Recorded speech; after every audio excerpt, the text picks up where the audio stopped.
Well, farmers across the nation are expecting a record-breaking income this year, more than $120 billion.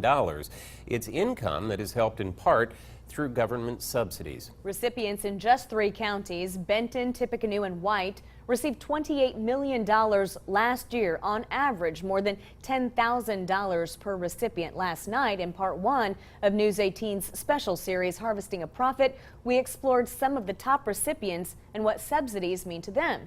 Tonight, Dan Klein reports that the current subsidy system could be changing soon, and that may not be all good. Dan. Well, Gina and Jeff, there are many types of subsidies, and for the last decade, one of the biggest methods putting money in the bank for farmers was the direct payment. Every year, farmers could collect more or less the same amount of money. In good years or bad years, the same amount of money would be going in. But that era appears to be over. Some say a new era, though, could be even more profitable for farmers, more costly for taxpayers.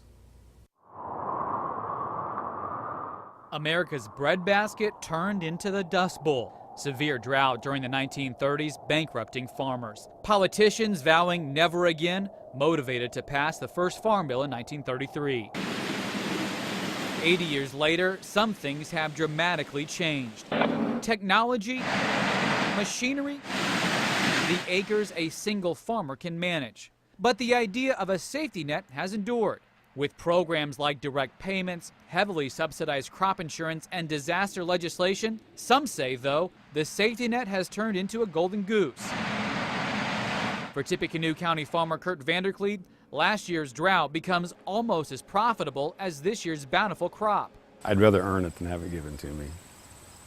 And I think most farmers would say that too. But the system appears to be changing. The latest versions of the Farm Bill passed by both the U.S. House and Senate eliminate direct payments, paid out regardless of need, costing taxpayers a combined $5 billion annually. Instead, farmers will get more subsidy help buying crop insurance. When you have a year like you had last year, without crop insurance, we'd have been in trouble. You know, it was a big help last year. I've been a big supporter of crop insurance, and what we're seeing is our farmers all across Indiana, from the Ohio River to Lake Michigan, have said, look, we're not so focused on direct payments anymore. What we are focused on is making sure we have a security blanket, in effect, with the crop insurance. But critics of the current system, including advocacy organization Environmental Working Group, say the security blanket is becoming too secure.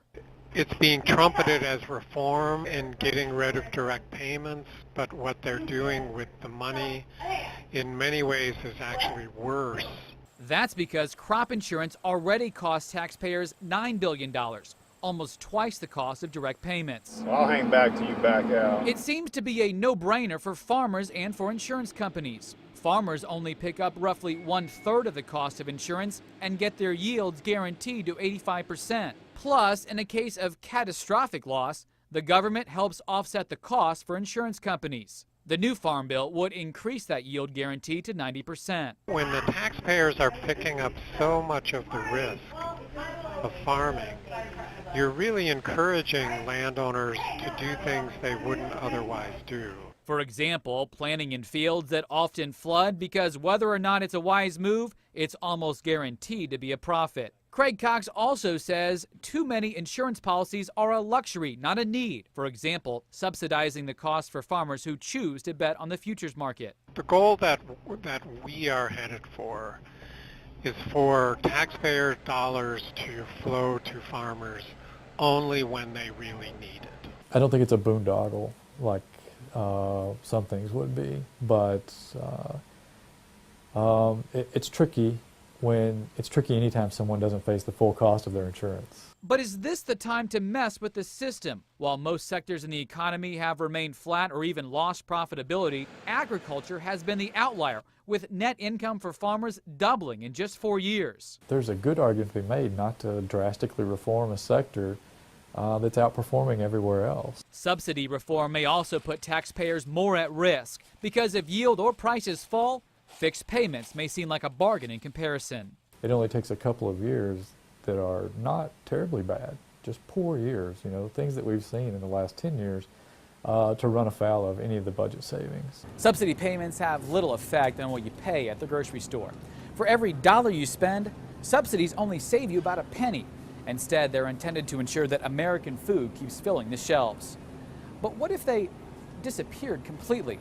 Many believe that farmers would adjust. I don't think that would be disastrous by any stretch. There's not a lot of evidence that agriculture has sort of grown to what it is today based on the policies and subsidy system that underpinned it.